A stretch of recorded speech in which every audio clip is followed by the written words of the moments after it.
আমাদের ছেলে বা ভাই বন্ধু আত্মীয় স্বজন অনেকেই মধ্যপ্রাচ্যে চাকরি করতেছেন। আমাদের এখন একটু আতঙ্ক।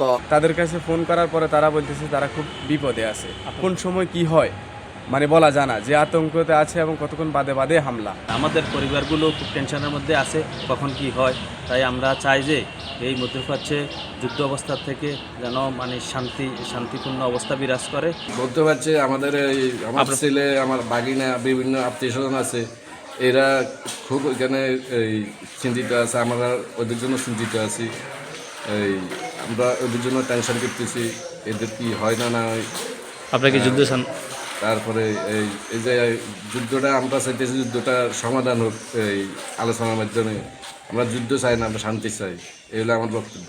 ইরান ইরাক জোড়ে আমাদের যে যুদ্ধ অবস্থা চলতেছে, সেটা নিয়ে আমরা নোয়াখালী সহ আমাদের ওখানে অনেক আত্মীয় স্বজন আছে, আমাদের পরিবারবর্গ আছে। আমরা এটা নিয়ে খুবই আতঙ্কিত। এইভাবে যদি চলতে থাকে আমরা খুবই চিন্তার মধ্যে আছি যে এইভাবে যদি দীর্ঘস্থায়ী যুদ্ধ হয়, তাহলে পরিবারজন নিয়ে সেখানে লোকজন যারা আছে তারা সবাই অত্যন্ত আতঙ্কের মধ্যে বিরাজ করছে। আমাদের পরিবারগুলো খুব টেনশনের মধ্যে আছে, কখন কি হয়। তাই আমরা চাই যে এই মধ্যপ্রাচ্যে যুদ্ধ অবস্থা থেকে যেন শান্তিপূর্ণ অবস্থা বিরাজ করে। আমি এখানকার আমরা যারা নোয়াখালীতে বসবাস করি, আমাদের প্রচুর নোয়াখালীর লোকজন মধ্যপ্রাচ্যের ওইসব দেশে, বিশেষ করে এই সৌদি আরব, আরব আমিরাত, ওমান, বাহরাইনের মতো জায়গায় বসবাস করতে প্রবাসী আছে। লক্ষ লক্ষ লোক ওখানে বসবাস করতেছে। আমাদের বাংলাদেশের প্রায় 30 লক্ষ লোক বলা হচ্ছে যে প্রবাসী সৌদি আরব বসবাস করে, প্রবাসী হিসেবে আছে কর্মরত।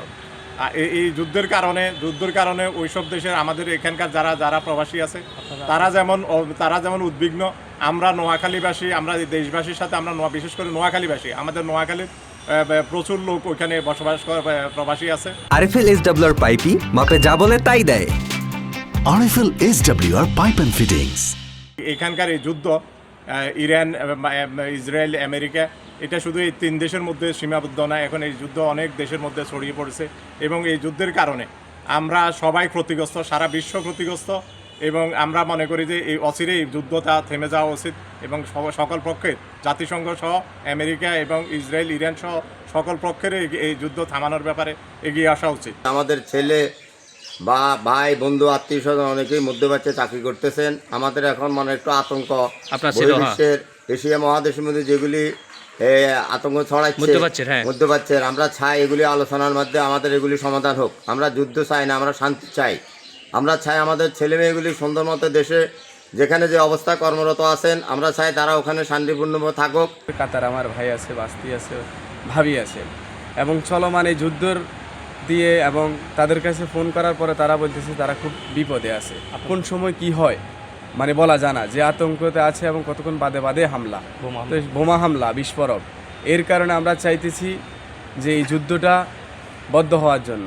বিশেষভাবে নোয়াখালী থেকে আমরা আহ্বান জানাচ্ছি, যে আমাদের প্রবাসীর পক্ষ থেকেও আমরা আহ্বান জানাচ্ছি যে এই যুদ্ধটা যদি বন্ধ হয়ে যায়, প্রবাসী পরিবারের পক্ষ থেকে যদি এই যুদ্ধটা বন্ধ হয়, তাহলে আমাদের লাখো লাখো কোটি মায়ের সন্তানরা বাঁচবে এবং এই যুদ্ধটা অবিলম্বে বন্ধের জোর দাবি জানাচ্ছি আমরা নোয়াখালীর পক্ষ থেকে।